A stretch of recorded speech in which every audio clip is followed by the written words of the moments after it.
Hello, good afternoon, everyone, and thank you for coming to attend this session when the weather is so beautiful outside. My name is Pratna Majumdar, and before I introduce myself, I would really like to thank Professor Atul Chandra Kulkarni for inviting me to talk on Amazing Namaste, which is a forum where all matters of Northeast are brought to table for discussion. I'm here today at Amazing Namaste to talk about my work as a researcher and an entrepreneur in Northeast India. But more than a professional connection of work, I have a very deep connection with Northeast because I was born and brought up here in Guwahati. Right now, I work as a PhD scholar between Holland and India, and also as an entrepreneur, as a company startup owner in Northeast.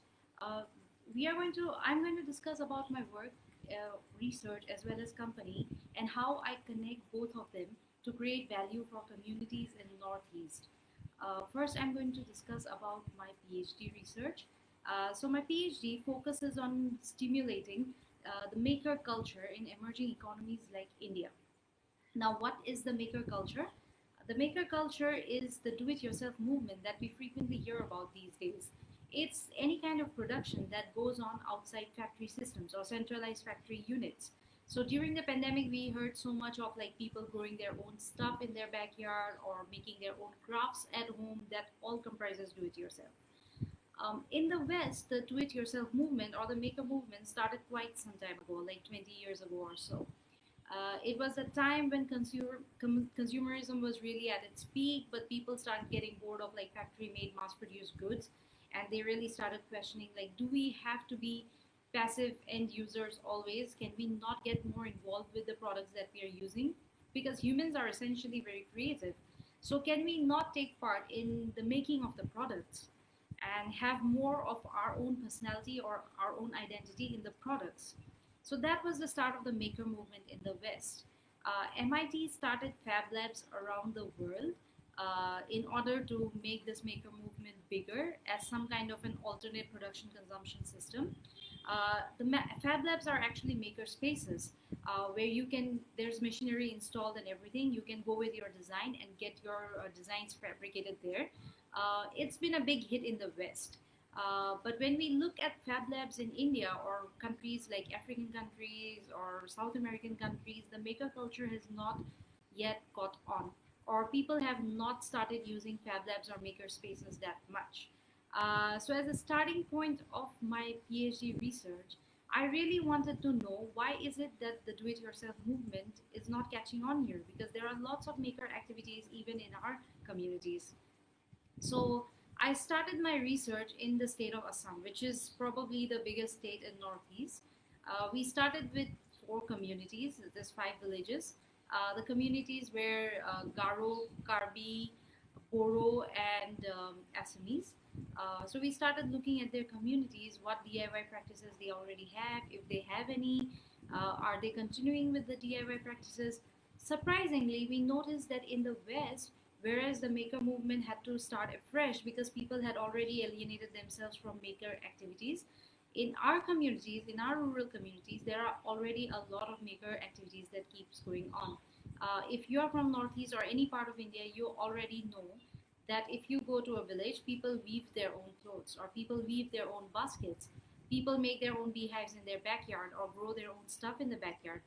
Being a maker is not unknown to us. And that's the second point of investigation. Then why is it that the maker culture is going away right now? So we try to interview a lot of subjects, adults as well as young people, and try to see like what motivates them. Why are they not continuing with the maker culture? And we saw that there were many reasons for it. The first reason being design colonization, or what we call as globalization, and after effect of globalization. Now I'm going to explain that in detail. These days, we have lots of factory made goods, cheap factory made goods available in the market. If you are from a village community and you want a container, for instance, you would rather go to the market and buy a cheap plastic container rather than spending so many hours weaving a basket. And these designs that are in the market are not necessarily the designs that we are used to. These are designed by maybe Western communities, made in factories in China or Indonesia, and sent to us. So a lot of the times these designs are not suited for our contextual needs. If you look at, for instance, the weaving industry, we have the perfect cotton industry, cotton weaving industry all over India. India is a very hot country. If we look at the dhoti, for instance, which is our traditional wear in most parts, it's a very comfortable piece of attire. But we are competing with the global product called pantaloons or trousers now.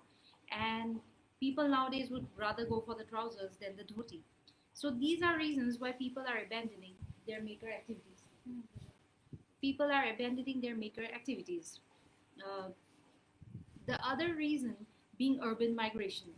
Uh, People nowadays don't see meaning in staying in their villages, and one big reason is also probably natural calamities and poverty.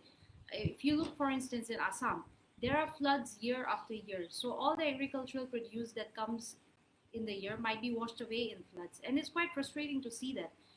There's this vicious cycle of poverty. You are poor, you are in the village, and floods or any other such natural calamity happens. There was extremism for a long part of time, and then you stay poor because you cannot get out of it. But with technology and new companies like, for instance, Uber coming, people now say that yeah, it's easier to go to a village. It's easier to become an Uber driver or a peon or a clerk in some office rather than staying in a village and being a farmer. There's a big dislocation of labor from agricultural lands or villages into cities nowadays, and it's a huge problem. So when we interviewed our young respondents, most of them said that yeah, engaging in these activities is part of our tradition. Weaving is part of our tradition. Weaving is done by young girls and all, but it's not something that's going to give us economic independence in the long run. And they don't see incentive in engaging in it or learning in it anymore. Rather, they would spend time doing academics. It was a big Urban migration is a big vicious problem, what we also in research call as wicked problem. The solution is not simple, and it's also difficult to identify what the causes are. The last thing that we notice is something that is actually mitigable. So we observe that there is a big gap in these craft communities. These craft communities are working in isolation in villages. They do not have reach, or they do not have connection with the markets that they are selling in. For instance, if I am a handmade paper producer in Assam, there's so much bamboo around in our environment. But if I'm making handmade paper and I want to, say, sell it in Western Europe or US, there's such a big disconnect. I don't know what product I should embody the paper in. What does Western Europe want to use, or what does Western Europe like to use?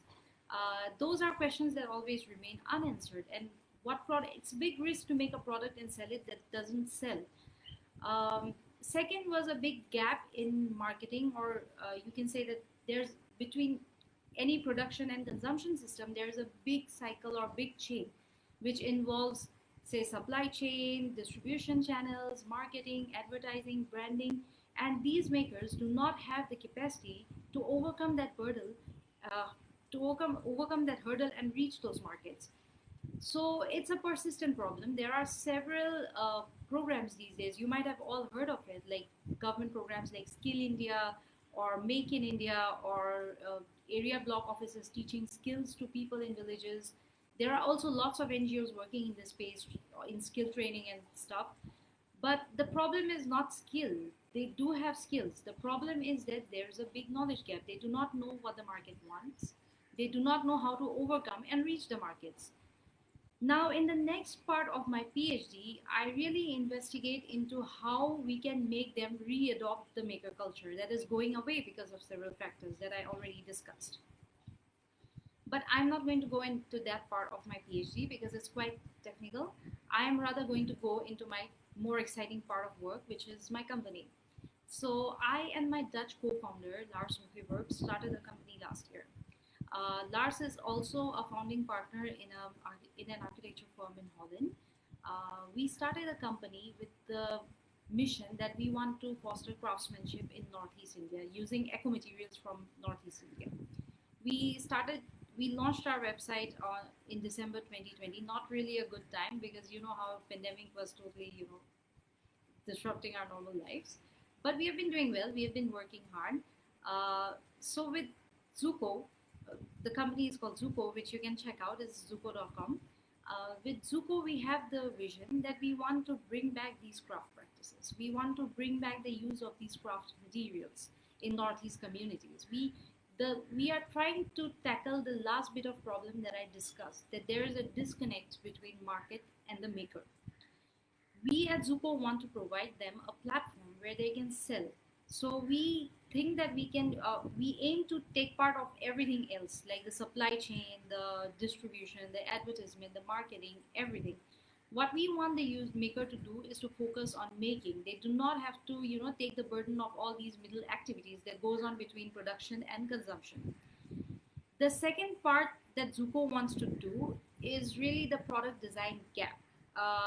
What in this, when we tread into this territory, we are really careful because we do not want to give them finished designs because it's also kind of not respecting their sense of design and creativity. We don't want to do that. We do want to respect their own indigenous innovativeness or design or creativity.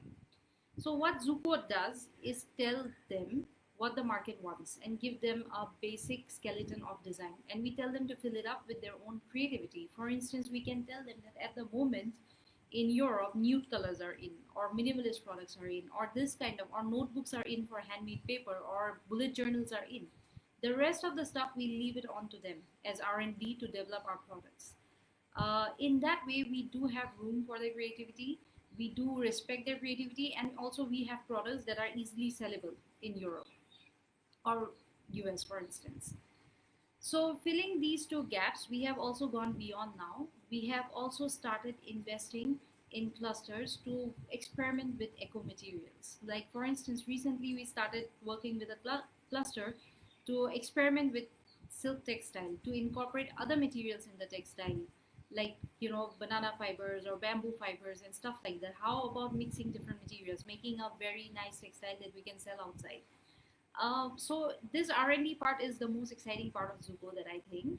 And in future, we want to go even beyond. We want to work with this craft community so that they can think beyond, the intergenerational knowledge that they have been getting.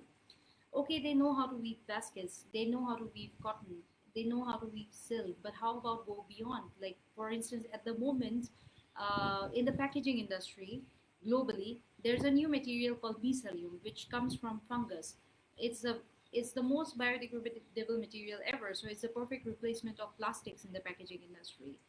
If you live in Northeast and you look at your environment, there's so much algae and fungi and everything around. It's very easy to make such materials.